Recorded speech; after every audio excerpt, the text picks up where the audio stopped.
En attendant de tomber les masques, le pass sanitaire va s'imposer à partir du 30 septembre pour les enfants de plus de 12 ans qui pratiquent une activité sportive ou culturelle, mesure diversement appréciée et qui a déjà des conséquences pour certains clubs. Exemple à Riedisheim, l'Aviron fait le plein, mais c'est l'inverse pour le foot. Stéphane Gaudry, Bernard Stemmer.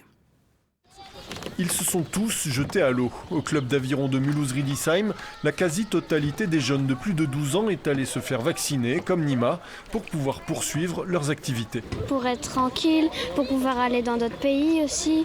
Et quand ça sera à partir de 12 ans, pour pouvoir aller au cinéma et faire d'autres choses. Et les parents, même réticents à faire vacciner leurs enfants, ont acquiescé. On ne l'aurait certainement pas fait si ça n'avait pas été obligatoire comme ça, je pense, d'attendre de voir un peu ce que ça donne, les effets à long terme de ce vaccin. Pour nous les adultes, il n'y avait pas de question, c'était normal. Mais pour lui, par contre, oui, on a hésité un petit peu. Après, voilà, on a vu tout ce qui est médiathèque, oui, musique, sport et tout ça, c'était plus possible. Et du coup, lui-même, il a dit je dois me faire vacciner, sinon je ne peux plus rien faire. Au final, sur 34 jeunes concernés, un seul a décidé d'arrêter à cause du vaccin. Au club de foot de la ville, en revanche, la situation est plus tendue. D'accord pour les passes, pas d'accord pour le pass, ont répondu les parents de la moitié des jeunes concernés.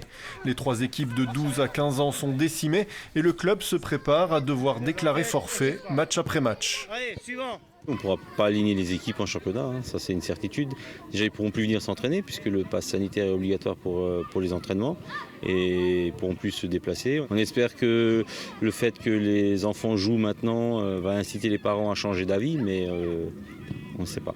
Et ce d'autant plus que dans l'encadrement, même ceux qui étaient sceptiques vis-à-vis du vaccin y sont allés pour maintenir l'activité.